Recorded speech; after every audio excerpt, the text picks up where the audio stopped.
Subscribe करें श्री चिन्मयानंद बापू जी के YouTube channel को और हमारे वीडियोस को सबसे पहले देखने के लिए बेल आइकॉन को दबाना न भूलें। हनुमान चालीसा की आगे के चौपाई।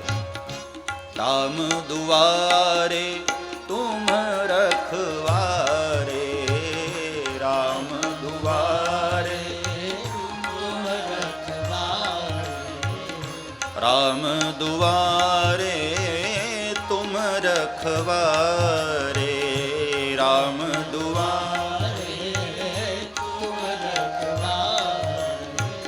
होत नवा क्या बिनु पैसारे, होत ना क्या बिनु पैसारे, होत नवा क्या बिनु पैसारे, होत ना क्या बिनु पैसारे, होत नवा क्या बिनु पैसारे। होत ना क्या बिनु पैसारे। अब इस चौपाई का हम दर्शन करें।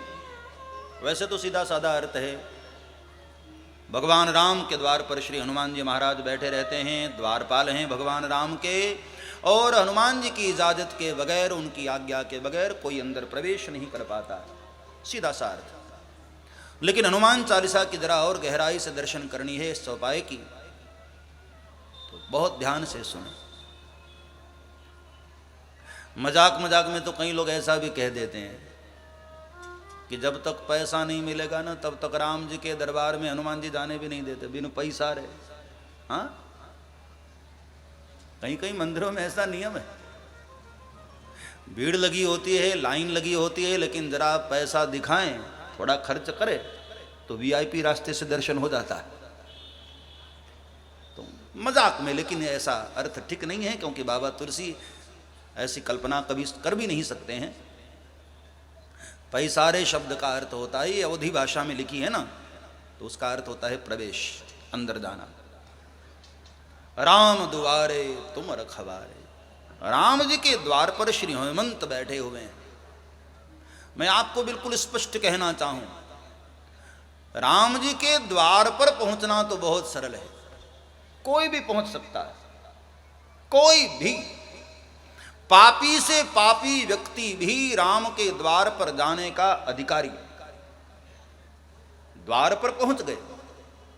लेकिन दरबार में पहुंचना बहुत कठिन है, द्वार पर पहुंचना सरल है, लेकिन अंदर प्रवेश पाना वो हनुमंत इजाजत के बगैर संभव नहीं है। जब तक हमारे हनुमान जी इजाजत न दें तब तक अंदर कैसे जा सकते हो। और राम जी के चरणों में जाने की कुछ शर्त है प्यारे, जब तक वो शर्त पूरी न हो जाए तब तक हनुमान जी महाराज अंदर जाने की आज्ञा नहीं दे सकते। इसलिए राम के दरबार में जाना है, प्रभु राम के चरणों में जाना है, तो थोड़ा विचार करना पड़ेगा कि ऐसी कौन सी प्रक्रिया है जिस पर हनुमंत प्रसन्न हो जाएं और जाने की सर्टिफिकेट हमको दे दे। ये बात नितांत सत्य है कि हनुमान जी की इजाजत के बगैर राम जी के चरणों में नहीं जाया जा सकता है। बाबा तुलसी उसके उदाहरण, प्रमाण। आपने वो कथा सुनी होगी कि बाबा तुलसी नित्य शौच के बाद जो जल बचा रहता था लोटे में अथवा तो पात्र में, उसको एक वृक्ष के जड़ पर डाल देते थे, और उस वृक्ष के जड़ में, उस वृक्ष पर एक प्रेत रहता था। तो रोज जल पा पा करके वो बड़ा प्रसन्न हुआ। कभी उसको कोई जल पिलाने वाला नहीं, पूछने वाला नहीं, और बाबा तुलसी रोज उसको जल देते थे। बाबा तुलसी को खबर नहीं, वो तो शौच के बाद जो जल बच जाता था वो उसमें डाल देते थे। तो एक दिन प्रेतराज बड़े प्रसन्न हुए, बड़े खुश, और कहा तुलसी मैं तेरे ऊपर बहुत खुश हूं, वरदान मांग, मेरे से क्या चाहिए।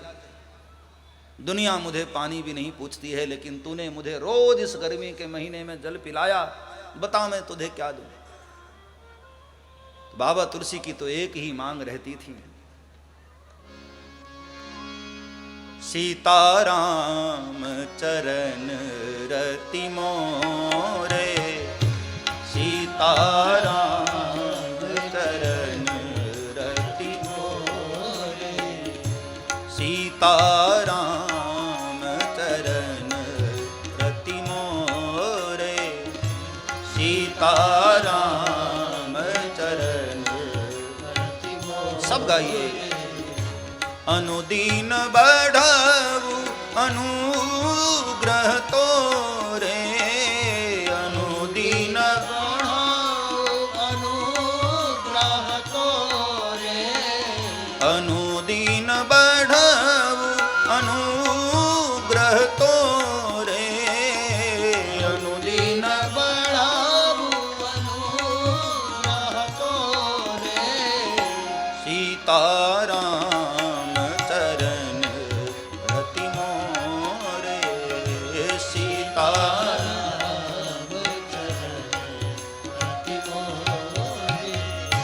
बाबा तुलसी की एक ही मांग रहती है कि मुझे राम दर्शन हो जाए, मुझे ठाकुर का दर्शन हो जाए।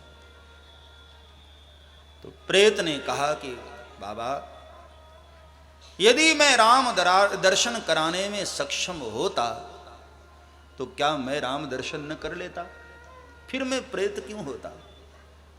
मुझ में सामर्थ्य नहीं महाराज मैं आपको राम दर्शन करा सकूं। हां मैं आपको हनुमंत दर्शन करा सकता हूं, हनुमान जी से मिला सकता हूं। बाबा तुलसी की आंखें नम हो गईं कि चलो मुझे हनुमंत दर्शन करा दो, मुझे बाबा से मुलाकात करा दो। तब प्रेत ने कहा बाबा आप रोज कथा गाते हैं ना, तो आपकी राम कथा में एक बूढ़ा व्यक्ति जो कोढ़ी का रूप लेकर सबसे पीछे आकर बैठता है वो श्री हनुमान जी महाराज है। प्रेतराज ने परिचय दे दिया, हनुमान जी महाराज के लिए इशारा कर दिया। और आज बाबा तुलसी जब व्यासपीठ पर आए और उनकी नजर उस बूढ़े आदमी को खोजने लगी, जैसे ही स्तुति आरंभ हुई और हनुमान जी महाराज आकर के वहां विराजमान हो गए और बाबा तुलसी ने नेत्र से उनके अश्रु बहते रहे। उस दिन की कथा में बाबा पूरे समय रोते रहे, भावमग्न होते रहे और बड़े भाव से राम कथा गाई। हनुमान जी महाराज ने बहुत आनंदित होकर कथा श्रवण की और जैसे ही कथा पूरी हुई रामायण जी की आरती शुरू हुई और हनुमान जी महाराज ने व्यासपीठ को प्रणाम किया और जाने लगे। बाबा तुलसी आरती के तुरंत बाद व्यासपीठ से उतरे और भागे उस इंसान के पीछे और जाकर के उनके चरणों में महाराज बाबा तुलसी गिर गए। बाबा मैं आपको पहचान चुका हूं, मुझे निज रूप में दर्शन दे दिए महाराज। हनुमान जी ने बहुत कोशिश की, अरे बाबा बाबा क्या कर रहे हैं आप, इतने बड़े महाराज इतने बड़े संत और मेरे चरण पकड़ रहे। बाबा तुलसी ने कहा कि अब ये खेल बंद करो महाराज, मैं पहचान चुका हूं। फिर हनुमान जी महाराज बाबा तुलसी के भाव को देखकर अपने रूप में प्रकट हुए। बोलिए हनुमान जी महाराज की। अपने निज रूप में बाबा आए। गोस्वामी तुलसीदास जी ने हनुमान जी महाराज का दर्शन किया और कहा कि प्रभु मुझे मेरे राघव से मिला दीजिए, मुझे मेरे प्रभु का दर्शन करा दीजिए। मेरी आंखें तरस रही हैं महाराज, एक झलक राम दर्शन हो जाए। तब हनुमान जी महाराज ने बाबा तुलसी के भाव को देखकर इजाजत दे दी। राम दर्शन कराने की हनुमान जी महाराज ने आज्ञा दे दी। कहा बाबा राम दर्शन तो तुम्हें रोज होता है, रामघाट पर बैठकर आप नित्य यात्रियों को चंदन लगाते हैं ना मंदाकिनी के तट पर, वहां रोज ठाकुर आते हैं और आप किस्मत वाले हैं कि ठाकुर को आप बाल पर चंदन लगाते हैं, उनको तिलक लगाते हैं। शायद आप उनको पहचान नहीं पाए, बाबा तुलसी ने कहा कि ये संसार की आंखों से राम दर्शन कैसे कर पाऊं, आपकी कृपा के बगैर, आपके इजाजत के बगैर, आपके अनुग्रह के बगैर राम दर्शन कैसे होगा महाराज। तब हनुमान जी ने कहा कि ठीक है, आज मैं इशारा करूंगा। और बाबा तुलसी सुबह से घाट पर चंदन घिसते हुए बैठे हैं, और उसी वक्त जब समय हुआ तो प्रभु राम, माता जानकी, लक्ष्मण भैया तीनों वहां मंदाकिनी में स्नान करने आए। और स्नान करके बाबा तुलसी के ही उस चौखट पर, उस चबूतरे पर तिलक लगाने जाते थे। और जैसे ही आए और कहा बाबा मैंने स्नान कर लिया है, मुझे तिलक लगा दो। उसी समय हनुमान जी महाराज ने तोते के रूप में वृक्ष से आवाज लगाई, चित्रकूट के घाट पर भई संतन की भीड़, तुलसीदास चंदन घिसे तिलक देत रघुवीर। और बाबा तुलसी की कान में आवाज पड़ी, और उसी वक्त बाबा तुलसी ने चरण पकड़ लिए, मालिक मुझे अपने रूप में दर्शन दीजिए।